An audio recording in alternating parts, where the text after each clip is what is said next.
Fala aí você, meu aluno, minha aluna, nessa aula de história, nesse período de aulas não presenciais do nono ano.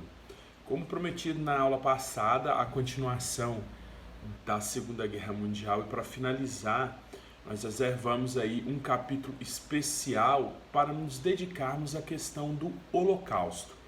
Essa palavra Holocausto, ela foi cunhada, ela foi criada pelos alemães para designar aqueles poloneses que iam para campos de concentração. É o extermínio de poloneses. Essa palavra ela foi destinada a isso, ao extermínio de poloneses, o extermínio de judeus poloneses, né, os judeus que moravam na Polônia. Para a gente começar a falar nos campos de concentração, de trabalhos forçados, nos campos de extermínios nazistas, nós precisamos falar primeiro da questão dos judeus. O pontapé inicial para a Segunda Guerra Mundial, ele foi a invasão da Polônia. Então, quem eram as figuras dos poloneses? Os poloneses, os judeus poloneses mais precisamente, eram um grupo de capitalistas, homens endinheirados, de condição financeira aí de média a alta, de maneira segura e estabelecidas pelo mundo, de que de alguma forma o Hitler via essas pessoas como um grande risco para a sociedade. Não é? Então ele chega em bairros de cidades europeias onde esses judeus moravam e cercavam esses bairros, fechavam esses bairros, e eles eram forçados a morar durante a Segunda Guerra Mundial. Esses locais, como eram bairros, vamos supor que moravam confortavelmente, sei lá, um número aí qualquer, 50 mil pessoas, de repente tinha 200 mil pessoas. Você pode imaginar que a situação desses bairros, eles mergulhavam numa imundície aí tremenda. Os guetos, eles ficaram tristemente famosos por conta dos nazistas. Na década de 1940, tá? Que isso foi acontecer ali de 39 para 40. As origens dos guetos, elas são bem mais antigas. Há registros dessa segregação forçada de judeus desde 1280 no Marrocos. Durante os séculos 14 e 15, a prática ela vai se espalhar na Europa e só foi abolida aí praticamente 400 anos depois. Só que em 1939, logo depois que o Hitler invade a Polônia com suas tropas, o comando nazista ele vai determinar que todos os judeus nos territórios ocupados deveriam ser deportados para áreas especiais dessas regiões. Essas áreas especiais eram os chamados guetos. No total, os nazistas estabeleceram cerca de 400 guetos, a maioria em países invadidos pela Europa Ocidental, como a Polônia, a União Soviética, a Tchecoslováquia, a Romênia e a Hungria. Entre 1939 e 1945, durante esse período, viveram em guetos ou em outras formas dessas moradias a maioria dos poloneses e dos soviéticos. A gente tem que entender isso, mas professor, não foram os poloneses, não foram os soviéticos que ajudaram os alemães a invadir a Polônia? Foi, mas não se esqueçam que os soviéticos, eles eram comunistas. E lá no livro que eu falei com vocês do Hitler, o Mein Kampf, A Minha Luta, ele disse que perseguiria os comunistas, tá? Mas o Hitler ele precisou da ajuda dos comunistas para invadir a Polônia. Depois que ele conseguiu o que ele queria, ele deu um pé na bunda dos comunistas, e aí no que se desenrolou, os comunistas depois foram grandes responsáveis pela derrota do Hitler. Tá? Então prestem atenção aqui. Os guetos, a gente hoje ouve muito falar em associar gente pobre que vive em gueto, que vive em favela, que a favela é um gueto, que é justamente esse lugar onde o pobre sofre. Tem esse apelido de gueto. tá? Tem esse nome de gueto, mas é um pouco diferente, porque o gueto era um lugar em que o polonês ficava vagando, desempregado, passando fome, não tinha condições básicas de condições sanitárias básicas. Não existe, pessoal, na história um número confiável, mas grande parte dos habitantes dos guetos durante a Segunda Guerra Mundial foi mortos em campos de extermínio. E o campo de extermínio que nós vamos falar nesse vídeo mais famoso é o Auschwitz-Birkenau. Tá? Tiveram alguns campos Auschwitz, mas o mais famoso era o Auschwitz-Birkenau, que é aquele que aparece no início de um dos filmes do X-Men, acho que é o primeiro X-Men, se eu não estou enganado. Tá lá escrito na porta do campo de concentração: o trabalho liberta. Tá? Eu estou falando a dura realidade dos guetos. A gente precisa entender que pior que uma prisão comum, porque a maioria dos guetos foi cercados por muros, vigiados por guardas que controlavam o entra e sai. Os nazistas proibiam o funcionamento de escolas dentro dos guetos, mas em muitos guetos foram criadas salas de aulas clandestinas. Em 1939, os nazistas obrigavam os judeus a usar a estrela de Davi, que isso é símbolo da bandeira nacional dele, nas roupas, com uma forma de distintivo ali, uma estrela amarela, para que se diferenciassem de outros habitantes, né? A comida ela era racionada, a superpopulação transformou os guetos em grandes favelões, famílias inteiras se amontoando num único quarto. Havia o trilho da morte, que era um trilho de trem, que empilhavam eles dentro de vagão, como se fosse uma mercadoria, e eles saíam do gueto em direção aos campos de extermínio. Então saía de dentro do gueto um trilho de trem e entrava esse mesmo trilho de trem nos campos de concentração, aonde eles iriam morrer. Então havia um lixo, doenças, várias coisas. Isso daqui ainda não, isso aqui é o início que eu estou falando com vocês, ainda é o início do que a gente chama de holocausto. Mas o que é o holocausto, então, propriamente dito, professor? O holocausto, pessoal, desculpa, é o nome que se dá ao genocídio, à morte pelos nazistas ao longo da Segunda Guerra Mundial, que vitimou aproximadamente 6 milhões de pessoas. Dessas 6 milhões de pessoas, a maioria eram judeus. Eram exclusivamente judeus? Não. Eram judeus, ciganos, homossexuais, testemunhas de Jeová, deficientes físicos e mentais, opositores políticos, comunistas, etc. Só nessa política de extermínio, essa galera nós vamos prender, eles vão ficar presos pouco tempo e eles vão morrer. De toda forma, o grupo mais vitimado desse holocausto eram os judeus. Esses preferem se referir no genocídio como Shoah, tá? Que em hebraico significa catástrofe. Nós precisamos pensar que o holocausto ele tem uma figura antissemita, tá? Então o que é esse antissemitismo anti-judeu, tá? Nazista, antissemita ou antissemitismo é a mesma coisa de antinazista, anti-judeu. O holocausto ele foi resultado final de um processo de construção do ódio, está vendo o ódio construído, de uma nação contra um grupo específico que vivia na Europa. O antissemitismo na Alemanha não surgiu com o nazismo. Ele remonta lá do século XIX, com movimentos nacionais, além de ter sido manifestado por várias personalidades da Alemanha, importantes da Alemanha. Quando o Partido Nazista surge em 1920, o antissemitismo era um elemento que era constituinte da plataforma política do Partido Nazista. E alguns historiadores acreditam que Adolf Hitler se transformou em antissemita em algum momento da sua juventude, quando ele vivia em Viena, que é a capital da Áustria, e a presença do antissemitismo nazista na época, durante a fundação, era percebida fácil no programa do partido, que afirmava que nenhum judeu poderia ser considerado cidadão alemão.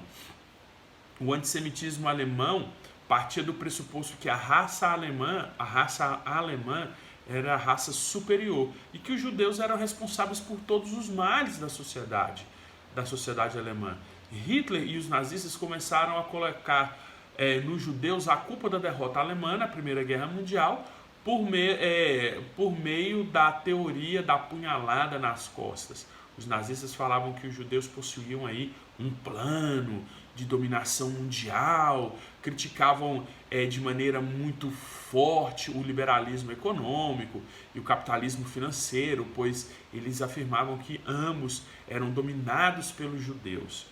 Um exemplo claro dessas ideias situadas na época da teoria da conspiração utilizadas para acusar os judeus foi um livro de origem russa de autor desconhecido que foi sucesso de vendas na Alemanha, que são os Protocolos dos Sábios de Sião, tá? Que afirmavam que os judeus eles eram aí os grandes liberais, os grandes capitalistas da época. Então, quando os alemães assumem, quando os nazistas assumem a Alemanha em 1933, o processo de exclusão e violência contra os nazistas, contra os judeus, quando os alemães assumem em 1933, quando os nazistas assumem em 1933 a Alemanha, o processo de exclusão e violência contra os judeus foi iniciado de maneira assim, cada vez mais escalada, progressiva.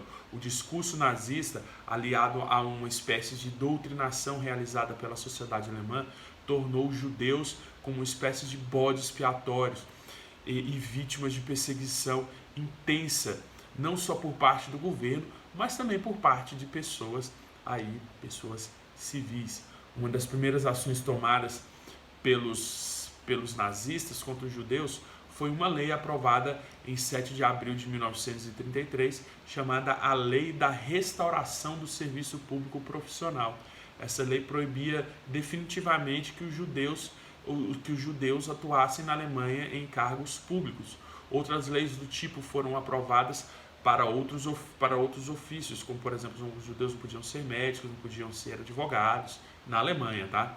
Além dessas leis, os judeus eram alvos de ataques promovidos por tropas de assalto nazista, com as chamadas SA, e tinham suas lojas boicotadas em nível nacional. Você está vendo que o ódio, ele passa pela lei.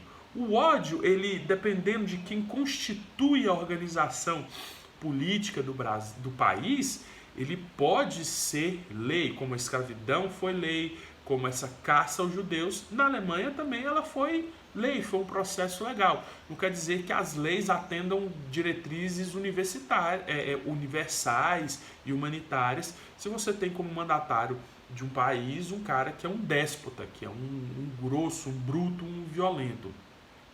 Então, com o passar do tempo, as novas ações contra os judeus, elas foram sendo organizadas na Alemanha. Essa perseguição forçou milhares de judeus a fugirem do país, mas muitos outros que não conseguiam, pois o país estava disposto a receber, pois os outros países não estavam dispostos a recebê-los. Na década de 1930, duas medidas tomadas pelo Hitler simbolizavam o reforço do antissemitismo na Alemanha. Foram as leis de Nuremberg e a Noite dos Cristais. As leis de Nuremberg, pessoal, foram um conjunto de 3 leis aprovadas em 1935 que legislavam sobre a miscigenação, a bandeira e a cidadania alemã. As duas leis se relacionavam diretamente ao antissemitismo na Alemanha. Eram a Lei de Proteção do Sangue e da Honra Alemã e a Lei da Cidadania do Reich. A primeira lei, a Lei de Proteção do Sangue e da Honra Alemã, a Lei de Proteção do Sangue, né, ela tratava da questão da miscigenação, proibindo que judeus e não judeus casassem-se, além de proibir também que não judeus tivessem relações sexuais com judeus. Essa lei também falava de judeus que não poderiam ter empregadas domésticas com idade inferior a 45 anos, nem portar as cores do Reich, que era o preto, o vermelho e o branco. A segunda tratava a respeito da cidadania, basicamente definindo que quem era cidadão e quem não era. Segundo essa lei, todas as pessoas que tivessem 3/4 de sangue judeus ou fossem praticantes do judaísmo, elas seriam consideradas judias e automaticamente não teriam direito a essa cidadania. Com isso, os judeus eram considerados apenas sujeitos de Estado e eram pessoas que tinham que cumprir suas obrigações, mas não tinham o direito de receber nada que um cidadão receberia. Já a Noite dos Cristais foi marcado na história do antissemitismo porque oficializou o ponto de partida para o aumento da violência contra os judeus na Alemanha. Esse acontecimento aconteceu em 1938 e é definido como um pogrom. Isso é um ataque violento e organizado contra um grupo específico, os judeus. Esse ataque aconteceu em represália ao assassinato de um cara chamado Ernest von Raff, um diplomata alemão, por um estudante judeu de 17 anos. Os ataques da Noite de Cristal iniciaram na noite de 9 de novembro de 1930 e se estenderam até metade do outro dia, do dia 10. Membros do partido nazista, a maioria apaisana, partiram para um ato de violência iniciado na Alemanha. Casas, estabelecimentos de judeus foram invadidos, pessoas foram mortas, enfim, estima-se que durante o pogrom aproximadamente 30 mil judeus foram presos e encaminhados para Dachau, Buchenwald e Sachsenhausen, que são locais aí. Os antissemitas eles foram incluídos em um programa também, os judeus foram incluídos em um programa chamado Solução Final. Guarda bem aí este nome, Solução Final. O que foi? No início da Segunda Guerra, em 1939, a cúpula do Partido Nazista começou a discutir soluções sobre como tratar a questão judia na Europa. Depois que a gente mencionou aqui o aprisionamento em campos de concentração, foi iniciado ainda na década de 1930. Então eles saíam dos guetos e iam para os campos de concentração. Quando a guerra começou, os judeus do leste europeu, onde fica ali a região da Polônia, começaram a ser agrupados nos guetos que eu já mencionei para vocês, que eram locais específicos dentro dessas cidades, e de lá eles eram enviados para campos de concentração e campos de extermínio. Campos de concentração, gente, trabalhos forçados. Campos de extermínio, a galera ia para morrer, de que forma? Em câmaras de gás, tá? Em câmaras de gás. Era um local horrível, tá? A câmara de gás era um grande quartão que as pessoas entravam. A solução final é isso, é o extermínio de judeus nesses campos de concentração, em que as pessoas eram uma grande sala, mais ou menos hermeticamente fechada, que eles iam para um banho de desinfecção, ou seja, um banho para matar pulgas e piolhos, quando na verdade era misturado na água do banho deles uma substância que em contato com a água virava um gás e as pessoas morriam por asfixia. Existem fotos do nazismo aí, por exemplo, que os locais estão lá até hoje, como eu disse para vocês, o Auschwitz-Birkenau está lá até hoje, em que as paredes das câmaras de gás possuem marcas de unha das pessoas que estavam sendo sufocadas pelo gás que arranhavam as paredes, e os judeus viviam em condições subhumanas, tá? Subhumanas mesmo, pessoas extremamente magras, que tinham muitas dificuldades em se levantar. O Holocausto, a Segunda Guerra Mundial, ela foi um período, uma fase da história em que nós podemos ver como que o homem é brutal e desumano. A figura do ser humano pode ser brutal e desumana. Foram os soviéticos, lá no final da guerra, que invadiram os primeiros campos de concentração e começaram a libertar os judeus num período da história que a gente precisa falar sobre ele, precisa lembrar dele, para que nós não cometamos esses mesmos erros de figuras autoritárias que se acham donos e senhores da vida e da morte e cometem esses tipos de atrocidade. Espero que vocês tenham gostado dessa nossa falinha de hoje, pessoal. Espero que vocês consigam refletir. Deixem um comentário aí de vocês curtam, ajude aí o canal a crescer, deixe um comentário aí embaixo e a gente se vê numa próxima. Tchau, tchau.